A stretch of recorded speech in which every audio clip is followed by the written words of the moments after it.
আমি একেবারে সুনির্দিষ্ট করে বলতে পারবো না, কারণ আমার কাছে তো কোনো কোষ্ঠী পাথর নেই। বাট আমি যেটা বলতে পারি, আমার জ্ঞান আন্তর্জাতিক দাম, এবং আমরা যেভাবে মনে করেন যে সয়াবিন তেল না নিয়ে এসে আমরা তেল বীজ আনার চেষ্টা করছি, যার ফলে আমাদের ক্রয় মূল্য আরও কমে, এবং এটা আমেরিকার সাথে আমাদের বাণিজ্য ঘাটতি কমার ক্ষেত্রেও এটা একটা সহায়ক ভূমিকা পালন করবে। তো যেটা আমি বলছিলাম যে কিছু কিছু বিষয় আছে যেটা আমাদের জন্য complementary for both economy. So এই কমপ্লিমেন্টারি অ্যাক্টগুলোর মাধ্যম দিয়ে আমরা চেষ্টা করছি।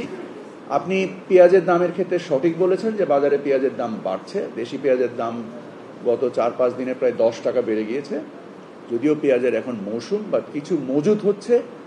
আমি আপনাদের এখানে আসার আগেই ভোক্তার ডিজি, ট্যারিফ কমিশনের চেয়ারম্যান এবং আমাদের কৃষি সচিব 3 জনকে ডেকেছি। আমি প্রধান উপদেষ্টার দপ্তর থেকে এসে ওনাদের সাথে মিটিং করব এবং আমরা কিছু পদক্ষেপ নেওয়ার চেষ্টা করছি।